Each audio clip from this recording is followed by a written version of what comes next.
Good morning, children. This is an analysis of the lesson Lost Spring. This is the second part of the analysis. If you did not watch the first part, subscribe the channel, watch and come back. In this analysis, I will give you line by line explanation, the meanings of difficult words and the referential meaning of the context. Let us go to the second part of the analysis.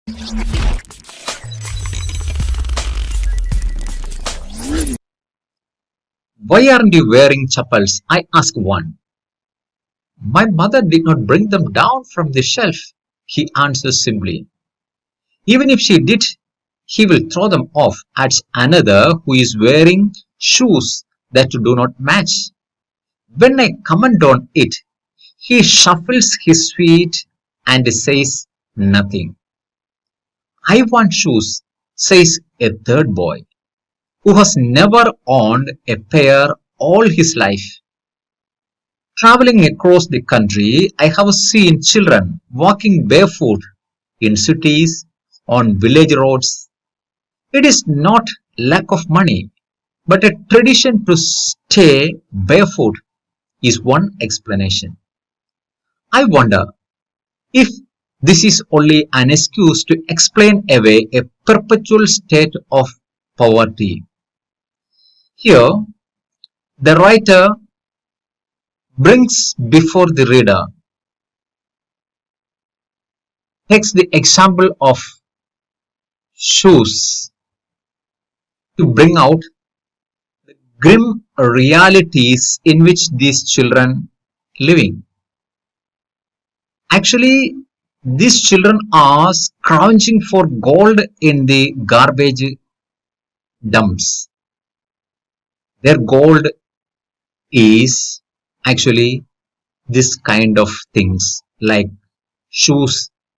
They are really not matching and damaged ones. These are their gold. Grim realities of life is brought out through this episode of the story, the chappals and the shoes. And one child, he doesn't like to wear shoes. And when he is asked about it, he says his mother does not give him. And another boy replies that even if she does so, he will throw them away. And when she notices the second boy who is wearing shoes that don't match, when she comments on it, he started shuffling his feet. Shuffling here means putting the feet one behind another like that. He wants to hide it from the sight of the writer. Then another third boy says he wants shoes because he has never owned a pair all his life. Then the writer comes to an open comment. She has traveled across the country and seen children walking barefoot both in cities and village roads. Sometimes it is not lack of money, but it's a part of their tradition, staying barefoot. That is the one explanation. But the writer wonders here that it is only an excuse to explain away. Explain away here means to minimize the situation. Minimize their perpetual state of poverty.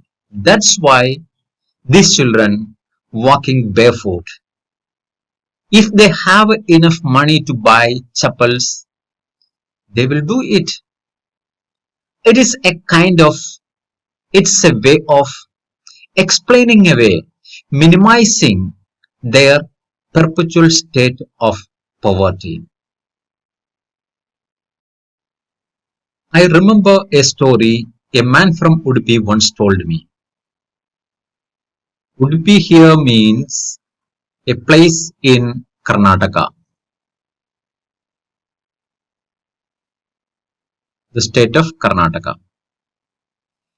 As a young boy, he would go to school past an old temple where his father was a priest. This man, when he was a boy, he used to go his school just in front of a temple where his father was a priest. And he would stop briefly at the temple and pray for a pair of shoes. Every day he went in the temple and prayed for a pair of shoes. That was the story the man from Udupi told her. And later, 30 years later, I visited his town and the temple, which was now drowned in the air of desolation. 30 years later, the writer visits there. The main change she notices there is the temple and the area now lives in desolation. Desolation means devoid of inhabitants.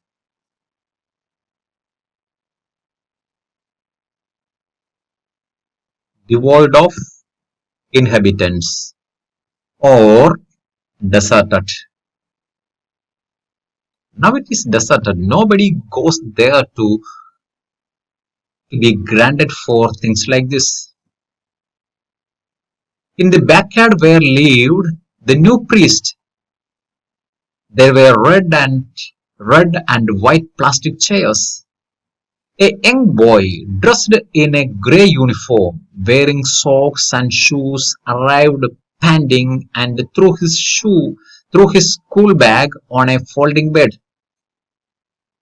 Looking at the boy, I remembered the prayer another boy had made to the goddess when he had finally got a pair of shoes. So now the scenario changed completely. After 30 years, when the writer visits the same temple and the town, she sees the new priest and his son. His son is wearing shoes, socks, and school uniform. The gradual change that has taken place in the community, in the society, is brought out here through this boy and the previous boy who had prayed for a pair of shoes. Now the scenario is completely changed. They don't want to go to temple to pray for a pair of shoes. Now I remembered the prayer another boy had made to the goddess when he had finally got a pair of shoes. Let me never lose them. The goddess had granted his prayer. Let me never lose them. This was the prayer of the first boy when he got a pair of shoes. Then, even after getting his shoes, he used to go to the temple and pray for not losing them. The goddess had really granted his prayer. Young boys like the son of the priest now wore shoes, but many others like the rag pickers in my neighborhood remain shoeless. The writer here brings out the imbalance in our society through this story. This story reminds us the imbalances in society in the matter of progress, in the matter of development. The underprivileged children like the rag pickers, they are still living in the darkness. The writer here depicts the grim picture of the rat-picking children, their horrible and terrible condition in which they live. Along with this, we have to remember one thing that, like the boy in the story, when he got a pair of shoes, his next prayer was that let him never lose the pair of shoes. It says that the underprivileged always value what they get in their life. This is the prayer of the boy who got the pair of shoes shows us. They value everything that they get in their life. They don't want to lose what they got in their life. Because these underprivileged children really longed for it.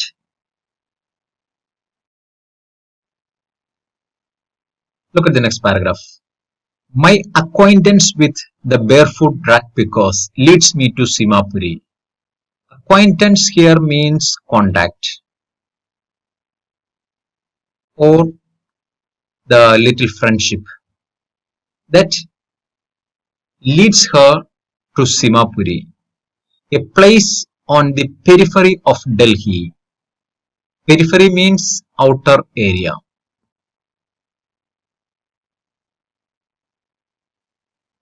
The Simapuri is in the outer part of Delhi, yet miles away from it metaphorically. Metaphorically means symbolically.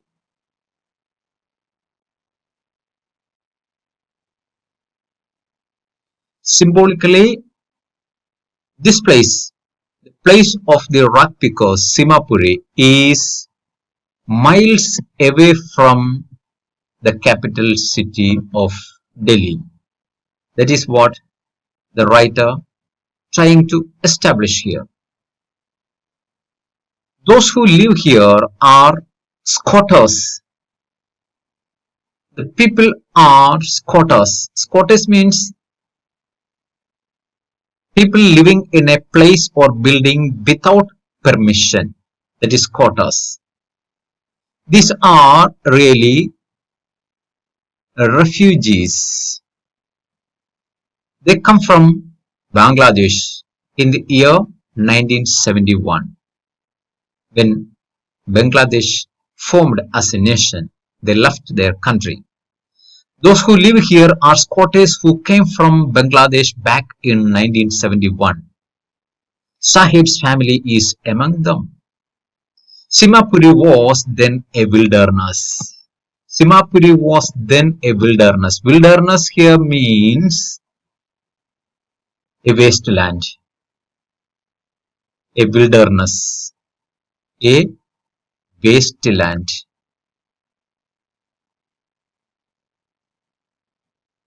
That's why they settled there in the year 1971. They came from Bangladesh as refugees.